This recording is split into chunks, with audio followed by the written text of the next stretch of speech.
All right, it's 7 o'clock. Hello, and welcome to another xMinds event. I'm Melanie Carlos, and I'm Executive Director of Partnership for Extraordinary Minds. Tonight's presentation is called What is PDA? Exploring the Autism Profile Everyone's Talking About. But before we get to that, some housekeeping details, sorry. First, I want to point out that this meeting is being recorded and will be made available on the xMinds YouTube channel. We are also offering simultaneous translation for the Spanish speakers in the audience. Just a few words about who we are. xMinds, the Partnership for Extraordinary Minds. We're a parent-led nonprofit organization whose mission is to partner with families, educators, and service providers to improve educational outcomes for autistic students in Montgomery County, Maryland. We host this monthly speaker series and 4 different parent discussion groups. We have a monthly in-person gym meetup for families with younger children and many other supports and services for school-age children, all for free. Check them out on our website, xminds.org, or look in the chat. Daniel Timms, our program assistant, will be posting helpful links and info for everyone there. Tonight, you are in the right place if you want to hear from a true expert on the autism profile PDA, which stands for Pathological Demand Avoidance, or Persistent Drive for Autonomy. We are delighted to have the founder and executive director of PDA North America, Diane Gould. Diane is a licensed clinical social worker with over 40 years of experience serving the neurodivergent community. She founded her nonprofit in 2020 with the mission of bringing awareness and understanding about PDA to North America. She is co-author of the book Navigating PDA in America with Ruth Fidler, published last June. And interestingly, Diane herself was diagnosed as autistic in April of last year. So she brings a really unique perspective to all of this. We are really happy to have her here tonight. Welcome, Diane. Thank you so much. I'm so thrilled to be here and so impressed by your organization. It's just so impressive and all that you do. I wish you'd come to Chicago, start an xMinds for our community. All right, I am going to share my slides and talk fast, but not too fast about PDA. I have so much I want to say. Okay, give me a second.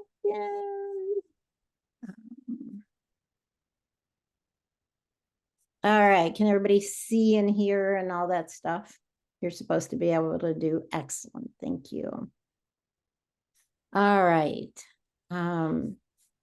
So I'm gonna jump in to kind of giving a little history about PDA and how we kind of brought it to America. Then I'm going to talk about characteristics of PDAers and about autism a bit, and try to focus on supports and kind of the approach at home and school. And then we'll have some time for questions. And, I'm guessing some of you have heard about PDA and some have not heard anything. So I'm going to try to start at the beginning. And for me to understand things, I always like to know the history. And what happened in the history of PDA was in the 1980s in London, there was a prominent psychologist, Elizabeth Newson, and she was doing many diagnostic assessments for children. And she was diagnosing kids as autistic. And she noticed that there was this subgroup of autistic kids who were not like the majority of autistic children, but very much like each other. And one of the characteristics that really stood out for her was they avoided everyday demands. So she decided to call this subgroup pathological demand avoidance. And she on purpose chose the word pathological because she wanted people to understand that these kids just could not help avoiding demands. Now we kind of wish she hadn't named it pathological, and I'll talk about that in a second. So that was the 80s, and little by little, people started to hear about PDA. Wasn't until 1997 that there was a first parent group, also in the UK. And in the UK, there's a National Autistic Society, which is like our Autism Society of America. So it wasn't until 2008 where they mentioned PDA, and the first research was done in 2010. First book on PDA in the UK, again, was 2011, and that was by Phil Christie and Ruth Fidler. I still kind of call it the Bible of PDA, Understanding Pathological Demand Avoidance in Children, and it's a good book still. 2013 was the first awareness day, and the PDA Society was established in 2014. And pretty much around the world, the PDA Society in the UK is considered kind of, the leader in PDA, but we're trying to catch up. So like anything really, I think that's happened in the world of disability since, the start of time. Things happened because there was a parent, usually a mom, who just wouldn't take no for an answer and kept pushing.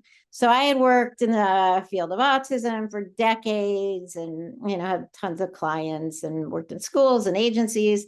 And I had this family with an autistic young adult who ran across PDA, and she kept sending me articles and articles. I'm like, yeah, I've heard of it, but I haven't really paid attention. But she just wouldn't stop until I paid attention. And I'm, so grateful that I did, because I think understanding PDA is so helpful to so many people. And I had been working in trauma at that point to do some assessments on kids that were having trouble in school, that had trauma histories. And what the PDA books were talking about were kind of the same approaches than I was suggesting for these students with trauma histories. So the combination of autism and trauma really intrigued me. And I thought, I'll kind of learn about PDA. I found someone to teach me virtually, an expert in the UK. And pretty quickly, we decided, let's have a workshop in America and see if anyone's interested, if anyone comes. So we did that in March 2020. And a lot of people came, 165 people, mostly parents, came from all over the country. And if March 2020 sounds familiar, right? That's when the world shut down. That's when the pandemic started. So we got people back on the last flights. Our speakers were from the UK. We got them on the last international flights.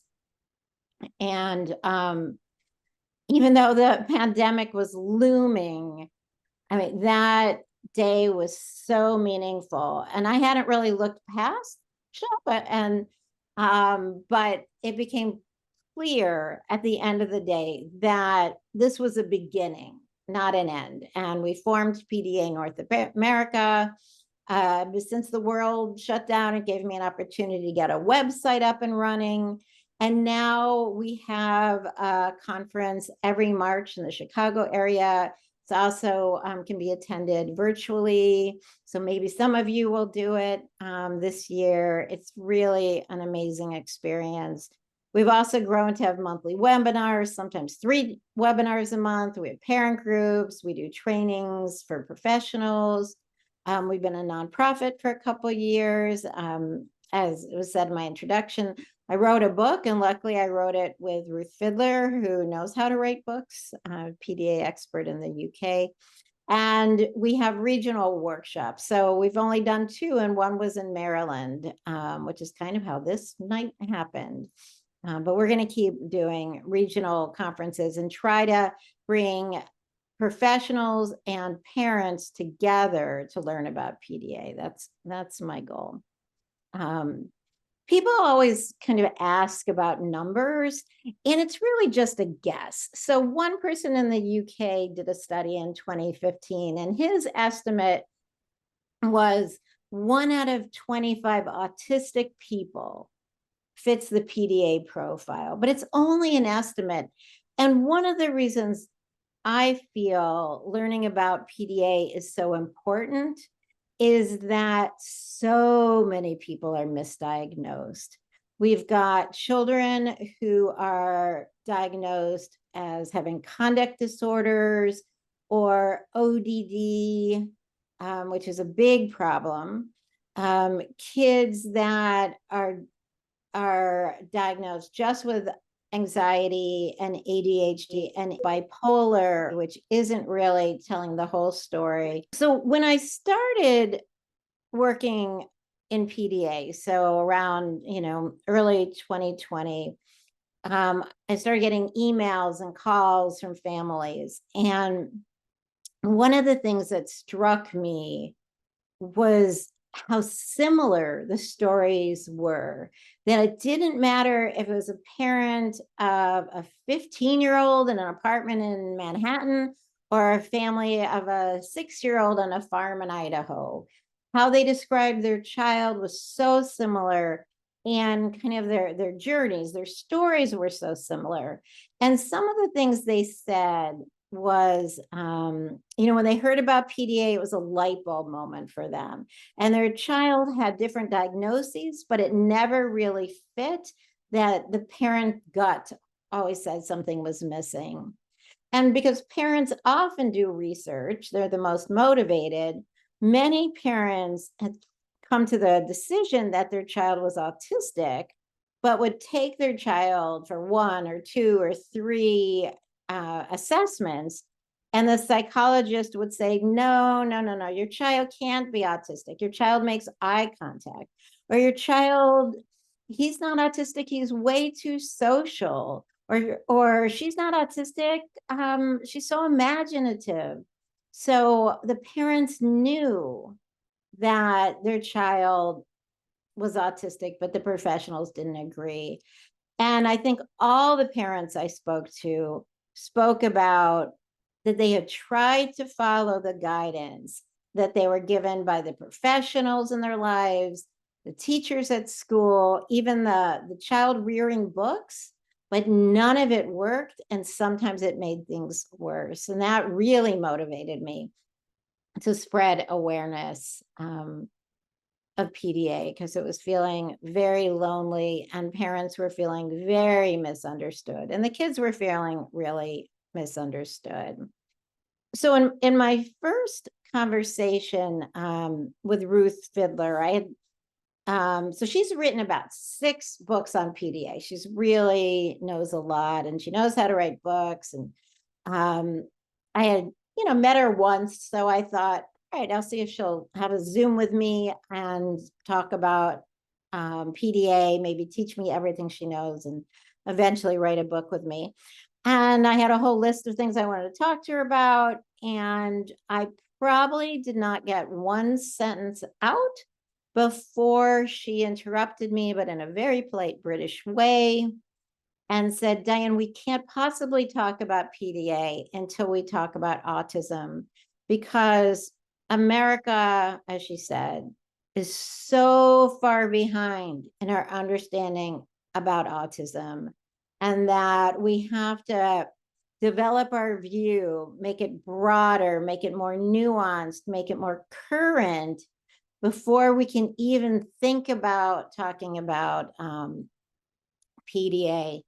And that conversation was just so helpful to me. It was actually life-changing, because the more I learned about autism in this more accurate view, I thought, oh, maybe I'm autistic. And so I got diagnosed 2 weeks before my 66th birthday. So very late diagnosed. But it was only because I learned about autism differently that my life changed. And it's so important, I think, for people to learn about autism. So I'm going to talk a little bit about autism first. And you've got a local psychologist, Donna Henderson, who I love. And I like her simple but profound diagnosis or understanding of autism. So she just says being autistic at its core means having a different kind of nervous system. And with this nervous system, people experience, process, and respond to the world differently than non-autistics. I think it's profound, but simple. And there's also so there's kind of in my head, and we looked for better words, but even with a thesaurus, but in the end, stereotypical and non-stereotypical seem to be the best definitions. So whenever there is a autistic character on a television show, they generally fit in the stereotypical autism category.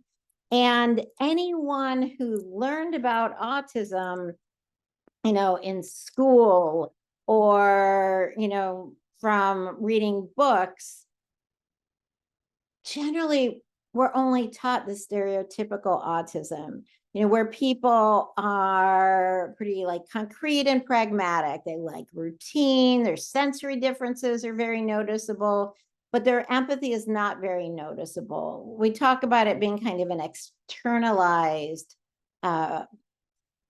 demonstration of autism. There's high anxiety, and under stress, there could be fight or flight from this population. But we're not really taught, or people don't talk about this non-stereotypical autism as much. And PDA fits under non-stereotypical autism.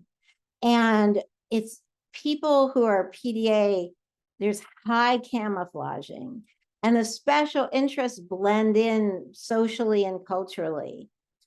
Non-stereotypical autistic people are highly empathetic.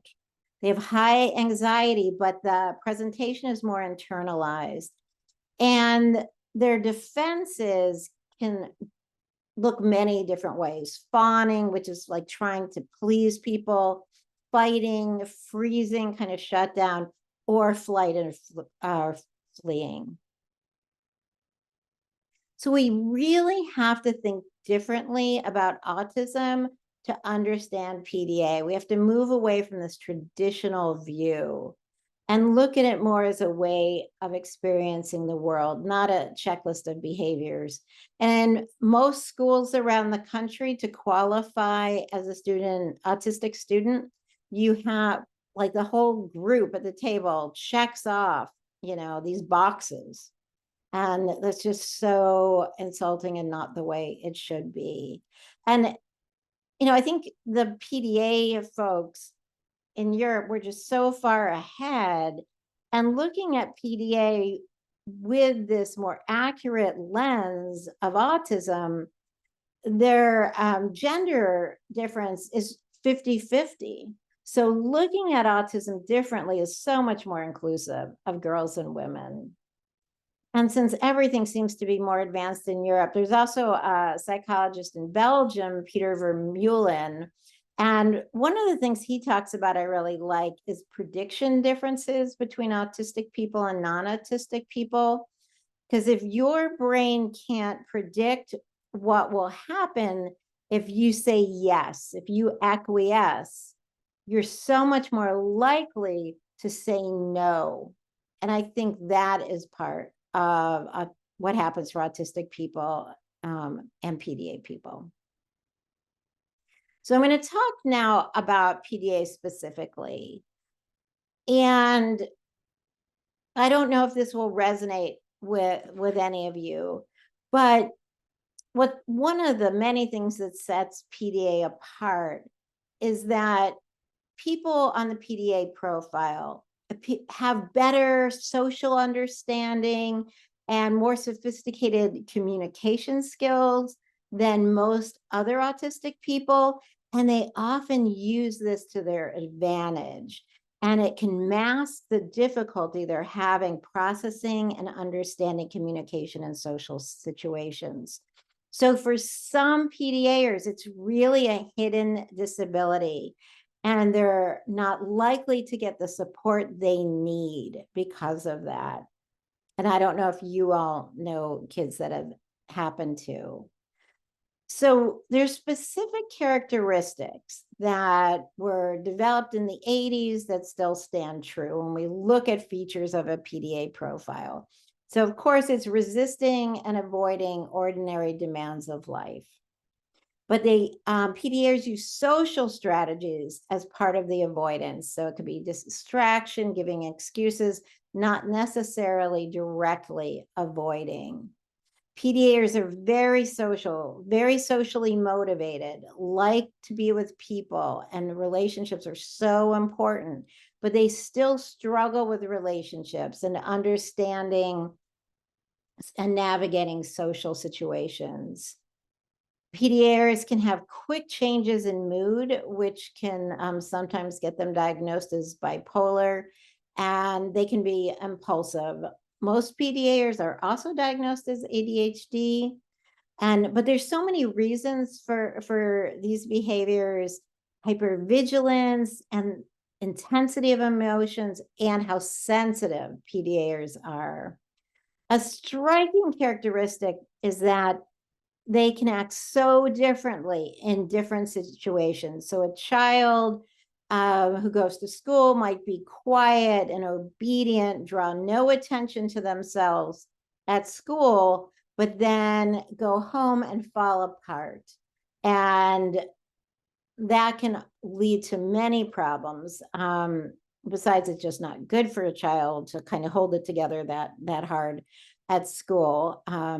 Because sometimes then they're suffering inside.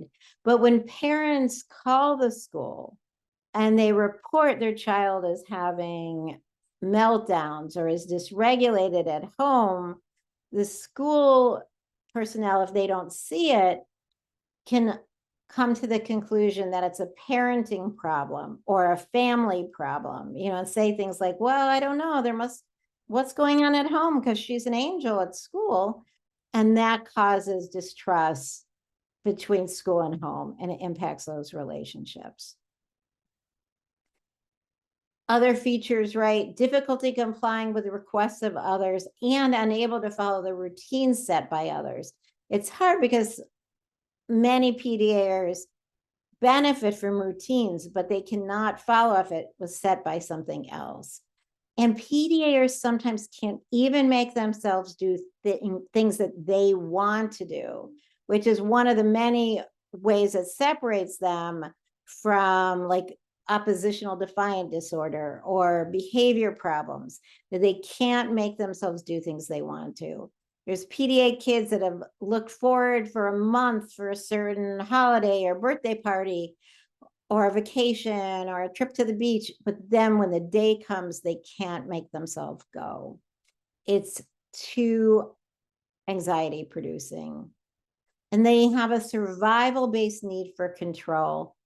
Control helps with anxiety. So usually when people talk about someone being controlling, that tells me there's anxiety. And for some people, it's PDA. Another thing that's really interesting and common for PDAers is they don't really appreciate the hierarchy in life or even age differences. So they, a fourth grader might not think the principal of the school should get any more respect than they do, or just say respect should be earned. Like, why should I respect the teacher any more than she respects me or he respects me? The literature always said that they don't see hierarchy. I think they see it, they just don't think it's relevant. And that is a feature shared by PDAers around the world, which is different than most populations. Another characteristic is about at least half of PDAers are very comfortable in role play and pretend. They can use role play and pretend to avoid demands or to comply with demands. So they're often like to get into characters. Like other autistic people, PDAers can be obsessive, but with PDAers, they're much more likely to be obsessed with people than with objects or items.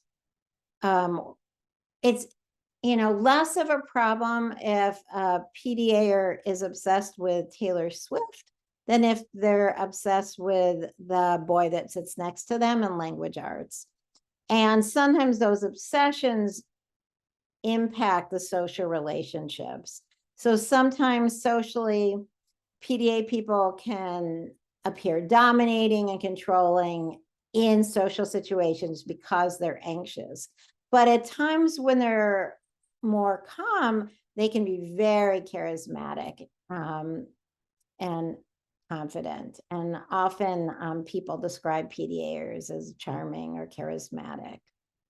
And they're so sensitive. I think there's like this bad rap talking about autistic people as not being empathetic and not caring about other people. That has not been my experience. But I think some of what happens is PDAers are so sensitive. They absorb the emotions around them. So they might have a hard time if there's a kid in the class, the same class they're in, who is struggling emotionally because they can't protect themselves from that. I think at other times, PDAers are just working so hard to survive and be okay because they're so anxious that they just don't have the luxury of showing or that they're caring about or thinking about anyone else. So they might be judged as being callous, but they're just focusing on surviving and being okay. And I know a lot of people like that. When we talk about PDA, often we talk about the meltdowns, and they can be bad. PDA meltdowns can be very, very bad, very hard, and can include aggression. We found that it's most helpful to think of those meltdowns as panic attacks, in part because when someone's having a panic attack, they're kind of greeted with support and empathy and offers for help, where when someone is viewed as having a challenging behavior, they're usually treated with threats of consequences or reminders of what behavior is expected. They're kind of talked at, or threats of punishment. And that is not helpful. And I think it's also important to remind everyone that when someone is in a meltdown, they're unable to process language, use reason, or problem solve. So they can't really use your words of wisdom, even if they're shaking their heads or looking like they appear like they can understand what you're saying.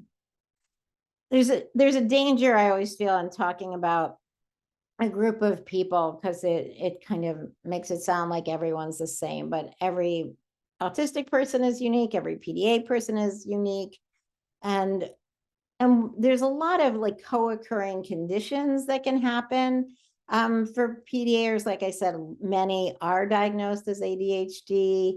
There's kind of other things that can go on with people, and that sometimes does impact the differences too. So getting to know the specific issues everyone is faced with too. So I'm going to talk a minute about demands, right? We all know direct demands: wash your hands, sit in your chair, get out your book. But I hadn't really thought about what I think of now as casual demands that are kind of good things, like, let's watch a movie or let's eat ice cream. They're still demands, even if they're pleasant, or just something really casual like, oh, I got to stop and get gas on my way home from school. those are still demands. I certainly did not ever think about in my career that expectations were also demands. And one PDA adult early on, kind of when I was learning about PDA, talked about when he'd come down every morning when he was a kid, his mom would just greet him with good morning. And the expectation to return the greeting was enough to dysregulate him. And I've found that now over the last years that I've been focused on PDA, returning greetings can be really hard. Sometimes that's even like saying thank you when somebody does something. It's an expectation, an unwritten rule, and those are really hard. And as I mentioned earlier, self-imposed demands, and they can be anything, just wanting to do an activity and not being able to do it. But they can also be basic things: shower, eating a meal, brushing teeth, reading a book, answering a text, even like just talking or going to the bathroom can be really hard for PDAers. Sometimes it's hard to kind of get your mind around that. But it is, again, something that makes this profile important to understand. And it's very distinctive. I'll talk in a few minutes about school.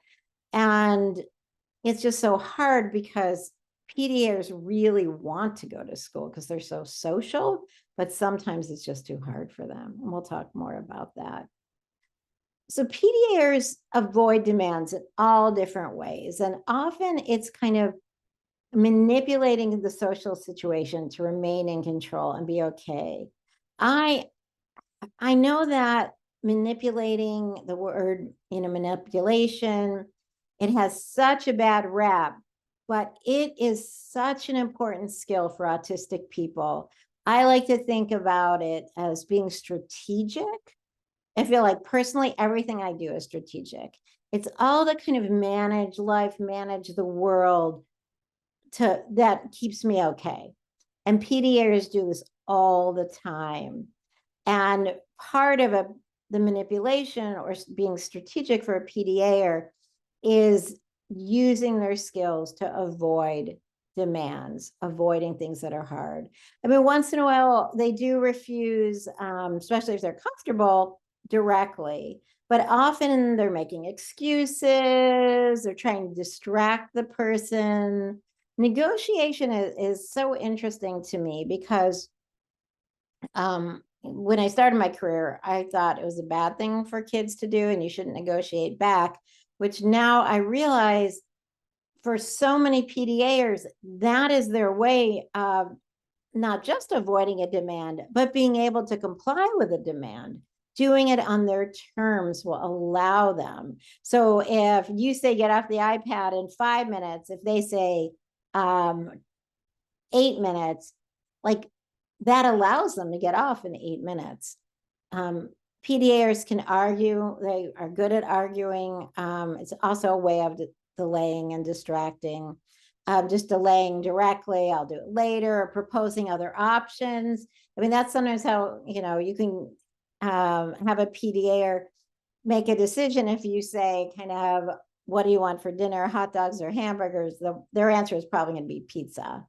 And PDAers will use make-believe and pretend to avoid too. And, I think, as I said earlier,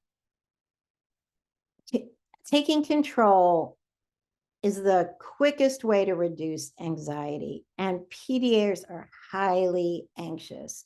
So being demanding, being bossy, that manipulation and negotiation, ordering someone else to do something. I don't know if any of you have kids who will like tell you to do something.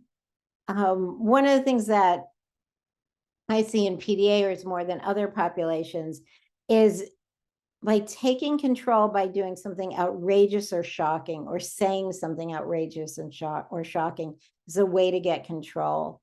And what professionals call self-sabotage is also a way to get control.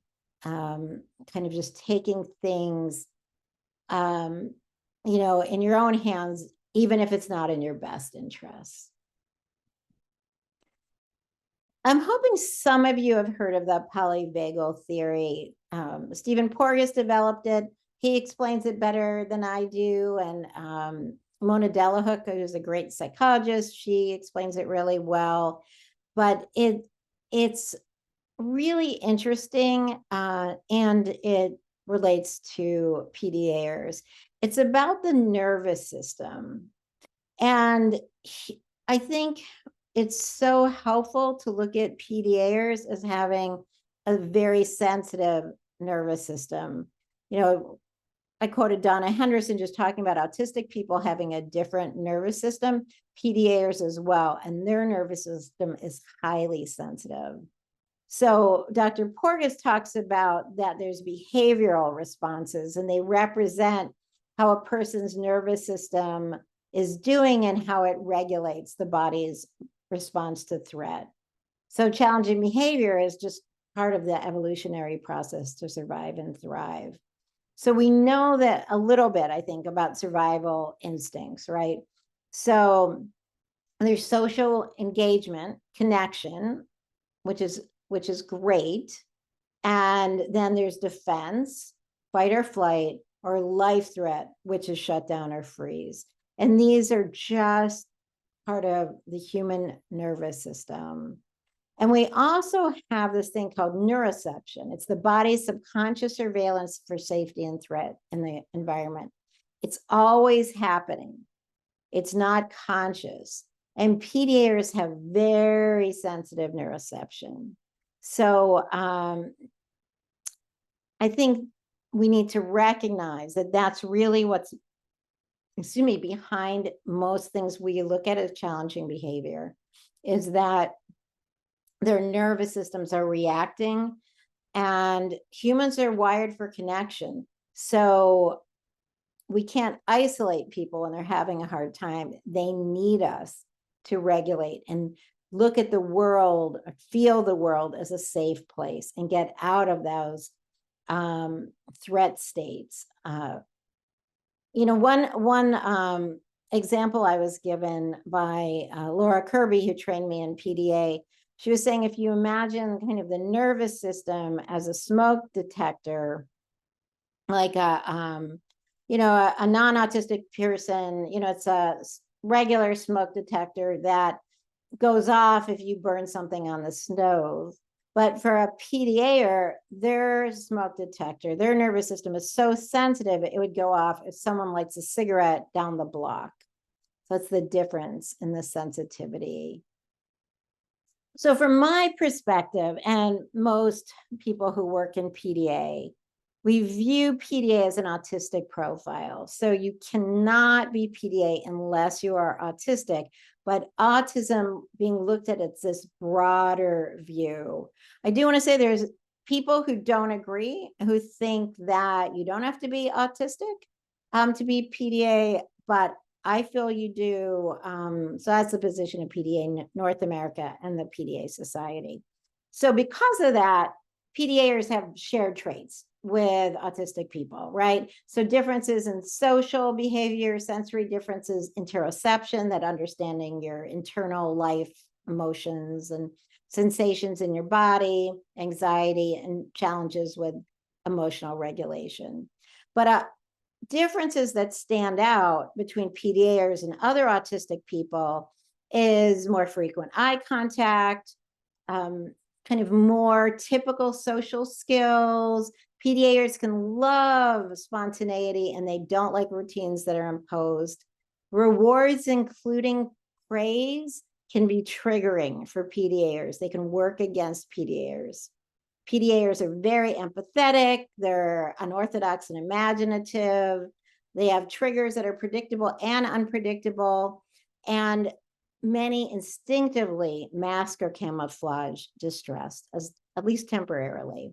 There are, I want to mention, autistic people who avoid demands who are not PDA. They're more avoiding logical demands. They don't have other PDA characteristics. They So not all autistic people who avoid demands are PDA. So that can be confusing, but I want you guys to know that. So here's the support part. So my first, in 2020, when I was learning about PDA, one PDA adult said, I hate the word strategy. I hate the word strategy, which no one would ever use it. And I thought to myself, oh, I use the word strategy all the time, which I'm still trying to break the habit. I have one slide in here about strategies, but anyhow, but now I get it.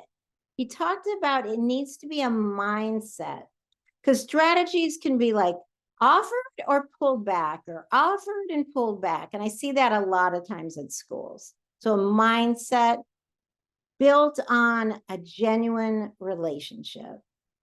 We have to prioritize what we're going to ask of a PDAer. We're going to use indirect language, including just thinking aloud. I'll talk a little bit more about that. Have the PDAer plan their own schedules and routine. Listen to understand. If your PDAer in your life likes humor, use humor. Sometimes being spontaneous can work wonders.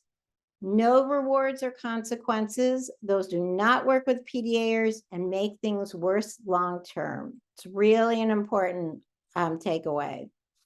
PDAers often respond better to depersonalized rules, like it's the Department of Health sets this, or the education department. It's not the individual who's asking something. And when they can't follow a demand, it is that they can't do it. It's not that they won't do it, it's that they can't. So it's really about trusting relationships. Collaboration makes a big difference. So partnering with a PDAer to support them, share tasks as equals, work on earning trust. Remember that stress is cumulative. It builds up, and that emotions are contagious. We know that from little babies. So your emotions are contagious. If you're supporting a PDA, if you're not calm, they can't be calm. I think empathy is really helpful, but it has to be sincere. And fake empathy does not work. If you can make tasks interesting, it helps.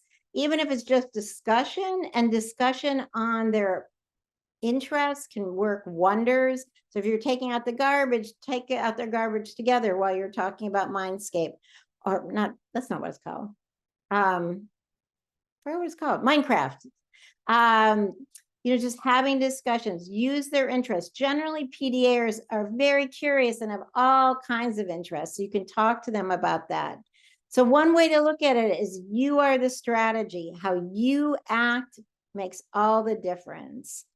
So allow the PDAer in your life to behave in the way they feel more comfortable. And that could be masking, or it could be unmasking. I find PDAers and all my autistic clients can't move. They can't do something unless it makes sense to them. So help the world make sense. I kind of sometimes think of myself as an interpreter. I think that the most important gift you can give an autistic or PDA person is like the gift of self-understanding. So if you partner with a PDA in your life to help to understand themselves better, like what their bodies are feeling, kind of what their thoughts mean, and then teach them how to communicate their needs to others, that is a gift of a lifetime. And for the therapist, if there's therapists watching, that to me is really the work of therapy, is that partnering for self-understanding. Just a few kind of do's and don'ts, but a lot more don'ts than do. Don't pressure. Pressure does not work. And don't push. We push and pressure kids all the time, but sometimes we don't understand that rewards and praise can also cause pressure. Our expectations can cause pressure. And even though we're not pushing and pressuring, we don't want to ignore the person. There was one kid, we consulted the mom and I to school because they were making so many demands on this child they heard kind of the lesson, the pressure and demands. So they, in their heads, kind of stood back and laid off. And when the kid came home from school, he was like, I was ignored all day. So do not do that. Don't isolate kids. Lots of autistic and PDA kids cannot tolerate things being redundant or even when the obvious is being stated. A few just notes on behavior that some of you probably know Ross Green. He says, you know, children do well if they can, which is fabulous. When I talk about collaboration with PDAers, it's a little different than using his collaborative proactive solutions model. But what I like the best, he says, is that challenging behavior is only a sign or a signal that there's a problem. It's not the problem. So looking at challenging behavior as a sign or signal is really helpful. Behavioral approaches do not work for these kids, including looking for an antecedent, because an antecedent is just a last straw. And that's one of the problems with the behavior plans, is they're often based on antecedents and rewards and consequences. It took me kind of to probably a year or two ago to realize that why so many kids or adults even go from 0 to 60 in a heartbeat. It's because their baseline is 50 or 55. They are always anxious or dysregulated, but it's the normal. They don't even know it's the normal. You know, thinking and remembering what I said about sometimes behavior that we don't like is caused by them trying to meet our demands and comply with us and please us. And when we don't recognize that, the kids feel so misunderstood. One of the also important things I've learned is that every task has to be worth the stress and energy it takes for a PDA individual, because everything causes stress and takes more energy. So everything has a cost. So we always use the expression, is the juice worth the squeeze? Is it a good use of their stress and energy? And if you can partner with PDAers on making that decision, that's really helpful. Also, PDA adults have talked about needing recovery time, that after they do a task or in a social situation, they need recovery time, they need downtime. And unfortunately, our society, our world doesn't really work like that. Kids are expected to go to school 5 days a week. Adults are expected to work full time. And that doesn't allow enough recovery time for autistic PDA people. And I believe we can't always make things better, but we can avoid making things worse. Often I see it's the response to dysregulated behavior that makes it worse. So resist the urge to give consequences or threaten them. Don't worry about holding them accountable. Try not to lecture, talk too much. Don't dismiss their reality. Don't tell them their math teacher really isn't mean, or you know, their brother's not a pain. Just like listen and don't dismiss their reality. Because when you try to convince them otherwise, they're going to strengthen their positions. Don't remind about rules and expectations. Don't express disappointment. And contrary to everything parents and professionals have been taught, you don't have to process it. You don't have to talk about a meltdown or misbehavior after. You don't. You don't. You can let it go. And then you can bring it up at a time where they can use it. So if there was a family dinner in a restaurant and there was a huge meltdown and your kid ran out of the restaurant, you don't have to talk about it then. The best time to talk about it is right before the next family dinner in a restaurant, saying, hey, I'm remembering it didn't go so well. So let's make a plan to make sure it goes better tonight. And don't get stuck on letting your kid get away with it if you don't give a consequence. Consequences don't make the difference. It's all about relationships. And PDAers need co-regulation. They need an adult to be calm and regulate with them, to feel emotionally safe, to be able to regulate their emotions. That's what helps, not consequences, not punishment. It's co-regulation with a regulated adult. There's a nice little handbook that I always recommend to parents called the Declarative Language Handbook by Linda Murphy. It's just a great way of talking to the PDAers in your life. It's commenting aloud, sharing observations. There's no demand, there's no correct or incorrect response. Starting sentences with I wonder, I noticed, I'm thinking. It works wonders. It has to be sincere and natural, and it's more natural for some people than others, but it's worth a shot. I have these in all the PDA books. I always like these 2 dials. It's just like stuck in my brain that there's 2 dials that have to be synchronized: the importance of what you're asking your child to do and where they are in their window of tolerance and how anxious they are. Because how important something is needs to be looked at in that lens, because otherwise they're not going to be able to do it. So I'm going to talk about schools for a few minutes, because that can cause so much stress for families. So everything I've talked about in the approach, schools need to understand behavior is inconsistent for everyone, but especially for people with high anxiety. So just because someone could handle an assembly last week doesn't mean the student can do it now. Just because a student could do a math quiz yesterday doesn't mean she can handle it now. Schools have to be very flexible, and there might even be a flexible schedule. What I like is that kids can opt out of things. If they feel they can't do it, they can just opt out. Not a big deal. It's a hard sell with school, but I think that matters, because what you see on the outside of kids in school may be so different than what's happening on the inside. I don't use the word school refusal. I use needs-based non-attendance. And that is also important for prevention of burnout. I'm going to talk for a second about burnout.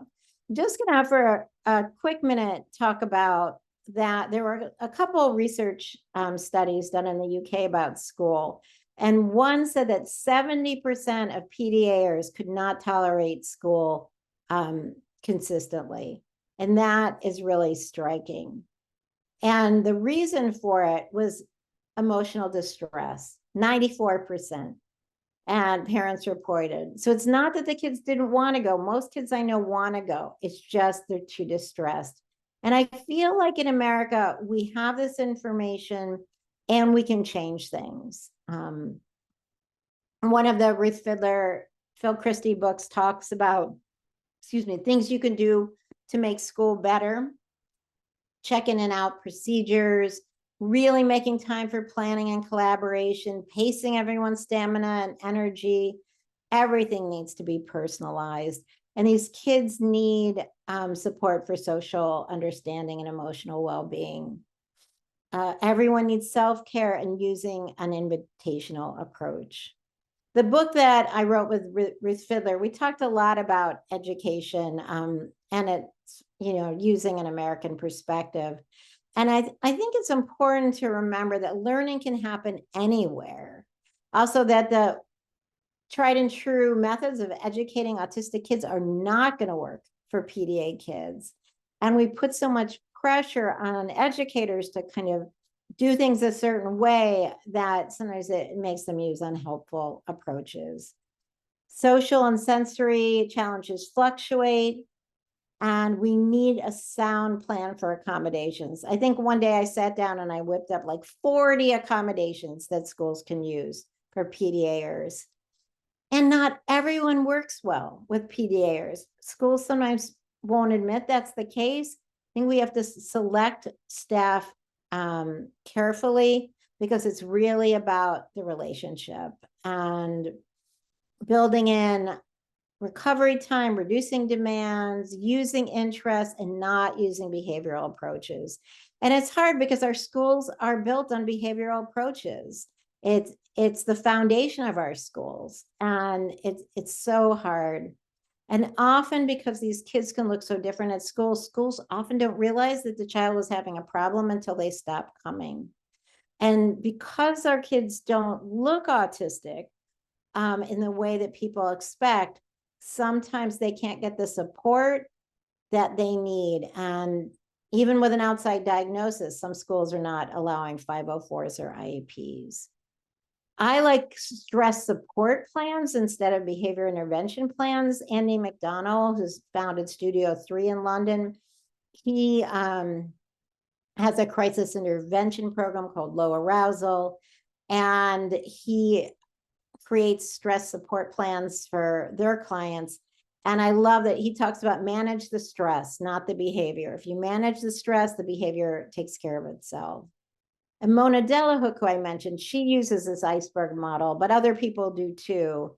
So if we look at the behavior that we see as just the tip of the iceberg, that's where we're paying all our attention to in schools or in therapy sometimes, or at homes in parenting books, this little piece, and that's where we're throwing our interventions at.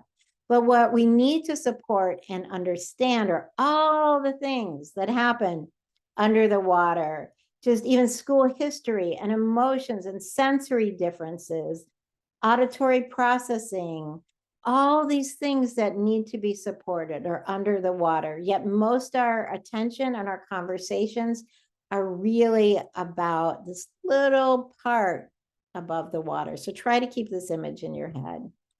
And so much of what I'm talking about in my mind is to prevent burnout, because PDAers so often get to periods of burnout where they're not able to leave the house or not able to leave their bedroom or go to school, that they are exhausted and having a hard time, sometimes just with basic skills or basic life, tasks like eating.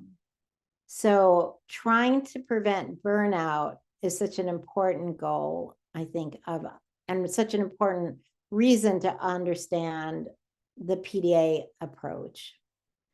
And I think the hardest part for so many of us is working on our own emotional regulation, because we can't co-regulate with a kid who's dysregulated if we're not regulated. And it's so hard to find time for self-care as a parent or as a professional, or even time to reflect on what happened instead of just responding. So we need to prioritize that. And we're going to make mistakes, and admitting when we make mistakes. And generally, I don't know, my clients are fine with understanding and admitting and excusing people for making mistakes. So getting support and training and consultation, I know I'm preaching to the choir here about that, but keeping cool so you can regulate and co-regulate makes all the difference. So I have some references, and I can send my slides to you. And I finished like on the second. I'm so proud of myself. Yes, thank you so much, Diane. You're Yes. right. Oh, thanks. I Actually, will I send think the slides tomorrow. yes, we have a very active chat tonight, and our board president, Sue Keisler, will be reading out loud some of those questions. Sue?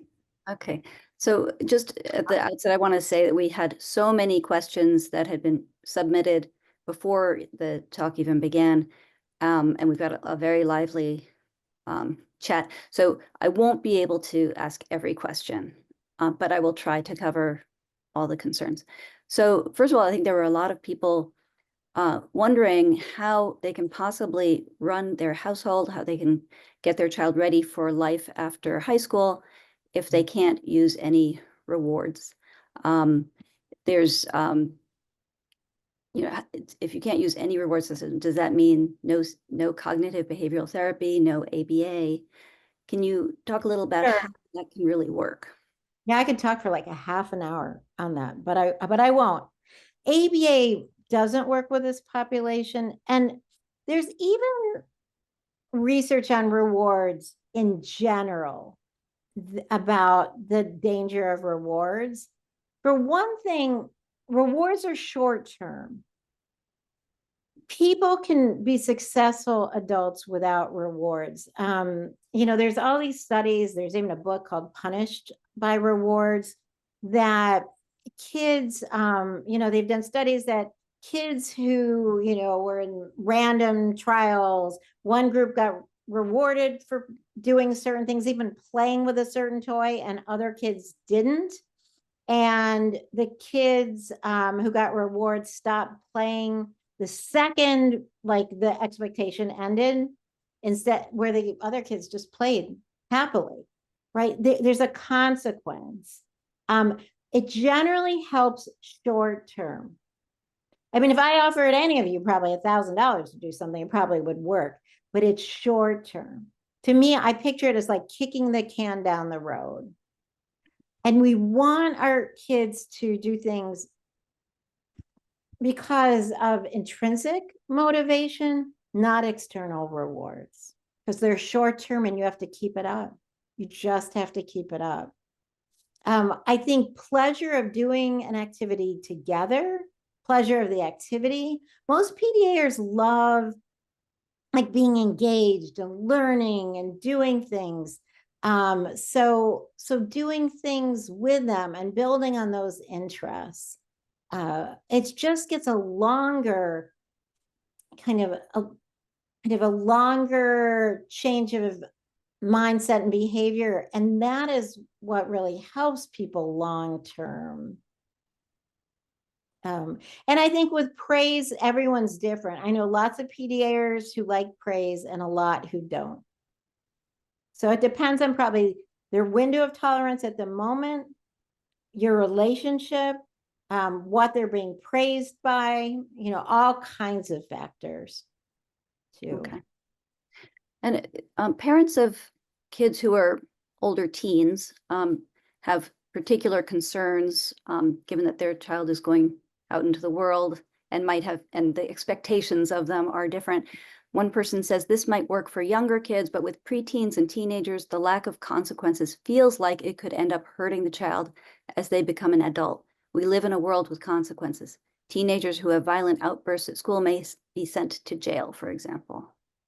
But consequences don't really change. I mean, they don't change behavior, not for the people that need it, not for the people who are struggling. Someone who's maybe neurotypical, who never has behavior problems, maybe a consequence will change behavior, but it doesn't really change behavior. It just makes people feel bad. And feeling bad never helps people do good.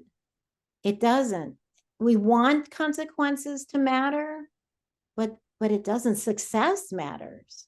Success makes people more successful. Yeah. I know it's scary. It's a leap of faith. And we feel helpless when we can't do something. Like, most of why we give consequences, it gives us something to do, like to like not have anything to do when our kids misbehave. It makes us feel powerless. But it doesn't really change the behavior. I do think sometimes repairing relationships can help. Like if somebody's really done something horrible to their sibling, having a discussion like, gosh, I know that was really rough. I'm wondering, like, if there's any thoughts you have on how we can make, Sarah feel better. And problem solving, maybe it's, baking cookies, her favorite cookies for her, or something like that. Because I think, I'm big on like telling kids to say, I'm sorry, isn't so helpful.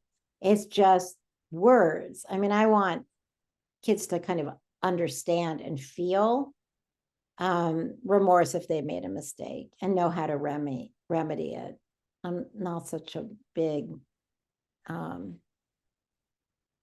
person. I'm kind of looking at the question I don't want to have is the one that was just asked, because I need to learn more about Gestalt language learning. I just talked to a speech language person yesterday about doing a webinar because I need to know more, because a lot of PDA families are discovering that their children are Gestalt language learners and looking towards that.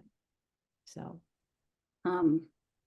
okay, so I'm not sure what question you're referring to because I'm not looking at the chat, but all right, it just came. I know I'm totally distracted by it. I'll try not to look. okay. Okay, and then we had a question about if their child has intellectual disabilities, does that change your advice at all? And actually, no, okay. It's really about the connection, being attuned, the relationship, you know, because really, like, the rewards and concept, it's short term. We have to keep it up forever. It does, we want like long-term growth and change, and that comes through connection and positive and successful experiences. And I think because the trusting relationship is key for these kids, they have to have a co-regulator. They can't do things alone. When we give consequences and we punish, it impacts that relationship. And we need that relationship to be strong. Okay. I know it's hard, and it's different than what, you know, the parenting books say. I mean, I feel like there's so many consequences that just happen that we don't control. It's not like your kid's not getting consequences. I mean, they happen all the time. Your child is mean to a classmate. That classmate's probably not going to play with them anymore. I mean, you can't protect them from all the consequences that are happening. So it's not like they're not having them. You're just not imposing more. Yeah, that's a good point. All right. There's also one other population I just want to cover, which is the non-speaking autistic children. Do you have any special advice for them? Yeah, you know, I would love anyone who's a parent of a non-speaking PDA kid to email me, or email PDA info at PDA North America.org, because we're doing a panel of parents, because that population is so underserved, misunderstood, and we're just kind of learning how to support. Again, you know, the parents I know of non-speaking PDAers, it's still the same approach. It's still the, you know, kind of co-regulation, attunement, waiting things out, keeping low pressure, keeping calmness. I mean, I know kind of the words are always no demand or low demand. For me, it's more low pressure and low conflict than low demands. Because I think you can do things with your PDA, or like I think I gave the example, taking out the garbage, or, you know, loading the dishwasher, or cleaning a bedroom, and just doing things together as partners and not pushing or forcing. It's when we push and force, we get that pushback, and PDAers can push back harder than. So it's just anytime we're picking up the rope or getting into a power struggle or going head to head, it just makes things worse. Yeah. When you talk about lowering the demands, I remember that I've heard you speak before about this, about sort of meeting them where they're at, and maybe just increasing the demand just the tiniest little bit, so much more slowly than we normally would think we could. Yeah. And because we push for independence, you know, where it's really more about interdependence, you know, doing things together until someone feels really confident being able to do something alone. Okay. So we have a lot of questions that were submitted ahead of time about dealing with the schools. So questions like, how can we help schools create an environment that sets a PDA student up for success? How do we talk with our child's education team? How can we support the teachers of our child who has PDA? So there's sort of that general community, as well as getting down to the specifics of what accommodations could be put in an IEP? Yeah, there's we're actually going to launch this spring a school-based training that schools can do, kind of self-paced, a 6-hour training. I train schools all the time.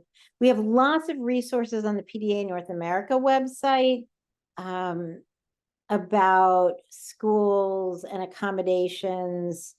There's so many accommodations, and so much again is schools being able to understand that they can do these things. I mean, I feel like it's so possible. Like I even got into a power struggle, which I shouldn't have, with a teacher who kept saying, like, I have to call this kid out every time he speaks out of turn. I'm like, no, you don't. You just keep teaching. No, I have to, or you won't know. I'm like, oh, he knows. Like, you don't have to call him out, but it's just so hard for people to do things differently. And there are so many accommodations that can be made. Many PDAs, I'll just do a few. Many PDAs need adjustment and start time for school. Many PDAs even need excusal for more days off for that recovery time. I like kids being able to opt out. If they can't do something at the time, it's not a whole big deal. Just like, all right, what do you kind of, let's figure out what you can do instead. Do you want to draw? Do you want to read? Do you want to, just something like that. I think the flexibility, like reduced homework or no homework is a big one. I think that's a big one for schools. Another major accommodation I talk about with schools is different ways to show mastery. I mean, sometimes I'll be at a school meeting and I'm like, right, like what's important here? Like, is it important that he does this quiz or his paper? Or is it important that you feel confident he knows the material? And if I can get them to agree that he knows the material, sometimes it could be like, can you have a discussion with him after school about ancient Rome or, clouds or whatever? Like, because it's learning in school, I think, need to be separated. And generally, right, universal design. All right, I'm still looking at this. Kids, mostly PDA kids that want to learn, but they don't need to do 20 math problems if they can get the first 2 right. And because from a PDA perspective, it's just not a good use of their time or their energy. So trying to educate the school on PDA, I think it helps not going to PDA, I mean, school meetings alone, coming in with support, just because they're so awful sometimes. I tell parents too to find the person in the building that they like the best, or the person they think who's going to get it, and really try to partner and empower with that person. Sometimes it's a related service person. It's funny, so many of the kids love like the janitors, right? These are like the people that aren't bossing them around, who might be joking with them in the hallway. Just like finding people they connect with, because school, it's just a horrible thing for kids and parents. It just keep fighting. And if I'm bad, because sometimes I'll say to families, like, this school is hopeless, at least for this year. Like, let's see if we can find something else. Yeah. Okay. There are a number of questions about the diagnosis. Yes. Sort of, how does PDA differ from ODD, which is oppositional defiant disorder? And who can diagnose a person with PDA, given that it's not recognized here in the United States? Right. So you're in a good place, because Maryland has people that diagnose PDA. So it's a diagnosis of autism. And then the person needs to say, the best way to understand this person is by looking at the autistic PDA profile. And then they describe PDA. the key is that the recommendations at the end of the assessment need to be PDA recommendations, not just autism recommendations, because then you're going to get ABA and a lot of structure and adult-led kind of interventions. But more and more psychologists are willing to do a diagnostic assessment for PDAers. They have to not just rely on the ADOS or one instrument, and they have to really listen to parents, because so many of our PDA kids know how you're supposed to act in an assessment, and they'll kind of be in that role, and the examiner will be like, I don't know, they can't be autistic, they're so cooperative. So they need to, it needs to be a person who will listen to a parent. I know in Navigating PDA in America, we talk about choosing a psychologist, questions to ask, what an assessment should have in it. And sad but true, the bigger institutions are the least likely to look at autism through this wide lens and diagnose PDA. And ODD is very different. I mean, I personally think ODD is not helpful for anyone. It's kind of just describing that someone is being defiant. I don't think it adds anything to the conversation, any understanding. So I don't like any kid diagnosed with ODD. But for the difference too, PDAers are autistic. So they're having all those differences because they're autistic. All right, I just saw who in Maryland diagnoses PDA. Donna Henderson for one. But and as I said too, the PDAers don't really acknowledge a hierarchy of people, and those fit that ODD criteria are very much rebelling against authority. And also PDAers sometimes can't make themselves do things they want to do, which is very different than ODD. But many kids, especially Black and brown children, are labeled as ODD when they're autistic. I feel like that is one of the many kind of national crises. Okay, some Can people. I say one more thing? We have on the PDA North America website a list of professionals that have called themselves kind of PDA affirming. So there's psychologists who do assessments on that list. Okay, great, thanks. There are a number of questions about how to get their child to do the thing that they feel is absolutely, it has to happen. And I suspect you're going to say it doesn't really have to happen. So things like attending school every day, brushing their teeth, showering, getting haircuts, medical procedures, helping out around the house. Right. And trying new foods, eating in a healthy diet. So a million things. You have to prioritize, but also the mindset of like, how do I get my kid to, always leads in the wrong direction. It always does. So like, if you catch yourself, like back up. I think prioritizing, really figuring out what is most important. Partnering makes such a difference. Even brushing your teeth together can make a huge difference. Also, understanding the barriers to why it's hard for that child to do what you're wanting. It might just be sum total too much. It might be there's a sensory element, like washing dishes is hard because I have to get my hands wet, or I have to have my hands in dirty water. Like always really trying to understand why is this hard for you? And it might be just school takes such a toll that the kid has nothing left after school. I see that all the time. That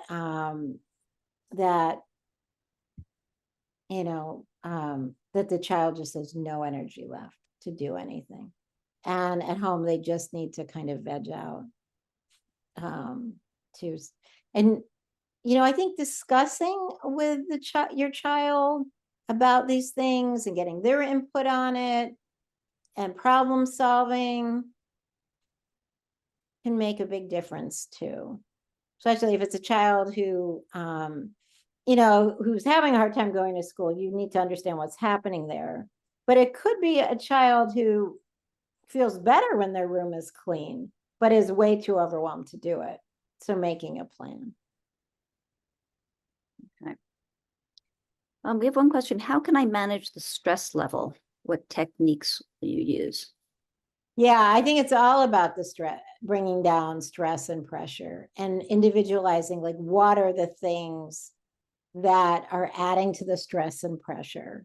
If it's the child's stress and pressure, sometimes we're like rushing too much, pushing, hurrying, that's kind of everyday life for many families, or maybe the child's too busy or in too many activities, even if they want to, but it's all causing too much pressure. So really looking at bringing down the stress level for everyone in the house. And some people ask about medication for anxiety. Is that generally helpful for this population? Is that something people try?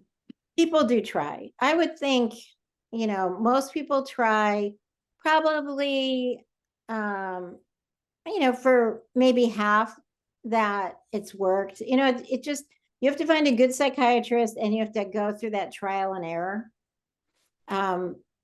For some people, it hasn't worked or made things worse. Just, everybody's so different, but people have definitely tried anti-anxieties. So one person asks, how do PDAers respond to natural consequences? Yeah, I don't think it necessarily changes anything, because, the thinking is, if someone could have done better, they would have. So at that point, whatever happened. So maybe the stars will align and they'll be in a better place and more able to do something another time. And then they'll be able to have a different behavior and a different outcome.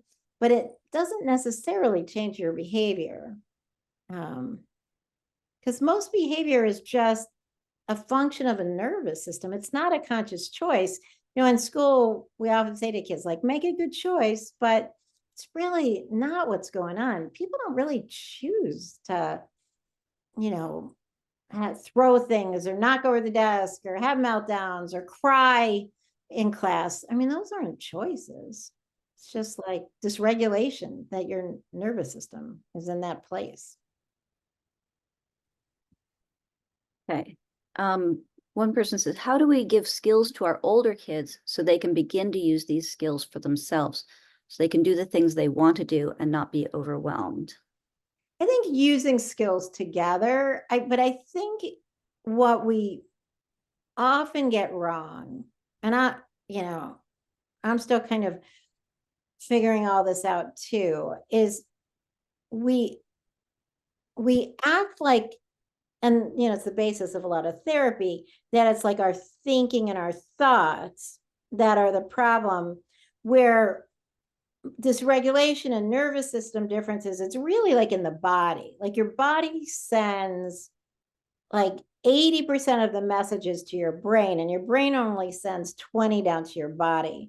So I think by helping an individual, especially a teen or even an adult, understand the sensations in their body, understand when they're starting to feel anxious or scared, or just even off, or their stomach's hurting, to tell them, right, something's happening, like, you have a need, like, things are not working for you in this moment, like, let's figure out what you need and what you can get or ask for. So I think it's, skills, but a lot is that understanding has to come first. Just like we tell kids to advocate for themselves, and we write it as an IEP goal, but most kids have been advocating for themselves all along, kind of saying, Get away from me. I don't want to do it. You can't make me, you know. So they are advocating. We just don't like what they're saying. But we also can't have kids advocate if they don't know what they need. So we have to work on that self-understanding so they know what they need. Yeah. Okay, here's sort of a general one. How do we explain, what's your best advice for explaining to people who are not familiar with PDA or who don't see PDA as a disability, but instead more of a behavioral issue? How do we explain to them what's going on? Some people, it's hard. And some people have had success with just talking about the nervous system and just a sensitive nervous system or a reactive nervous system. That can help. There's, you know, some books and some kid books on nervous systems. I think it's always good to teach kids about their nervous system too. But that can resonate sometimes about the sensitive nervous system with people that don't believe PDA or that the child's autistic because they don't look autistic. We also do a free lecture at PDA North America the first Thursday of every month for people kind of new to PDA. So sending people to that, if they're willing to go, can help, because then you don't have to like explain it. I can explain it in a PDA adult as well. We talk about it together. So that can be a good one. Yeah. And I guess one thing that I think is effective, at least for me, is the idea that it's not that the child won't, it's that they can't. Right. Simple, Right. it's just, it shifts your mindset. I agree. And we have tons of things on the website, PDA North America, like downloadable resources you can print out and give to people. I always call them like passive aggressive presents, like t-shirts, coffee mugs, to people who don't believe in PDA. But it's all about like the relationship. And that's in some ways the easiest and the hardest thing. Okay, I think we have time for just one more question about this. What myths do you want to debunk about PDA? I think that's a great question. So many. Oh, there's so many. One is, because I didn't really talk about this. So originally the name was, you know, Pathological Demand Avoidance, and PDA adults have changed it to Pervasive Drive for Autonomy or Persistent Drive for Autonomy, not only to get rid of the word pathological, but because they don't think demand avoidance is the most important part of PDA. So I want people to understand that the PDA profile, it's not just about demand avoidance.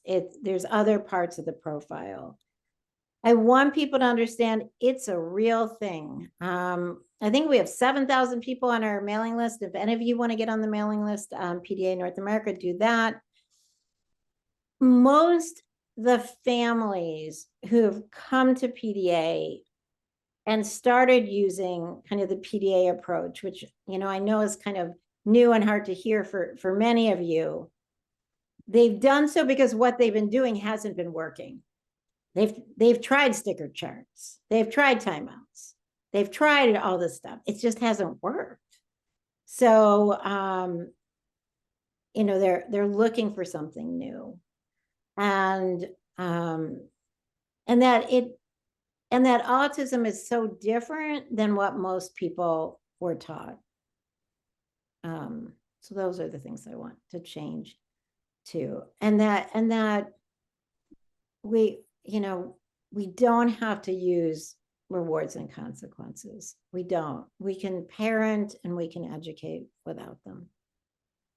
Right. I think that it's so counterintuitive to so many people, but it's not how we were raised, or yeah, I know it's counterproductive for these. Okay. Yeah. Too. But thank you all. Great questions.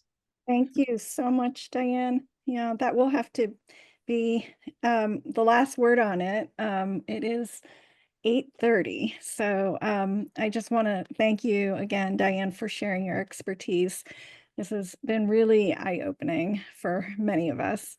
So to the rest of you, I want to let you know that your feedback is really important. We do want to know what you think. So share more about your thoughts of tonight's discussion.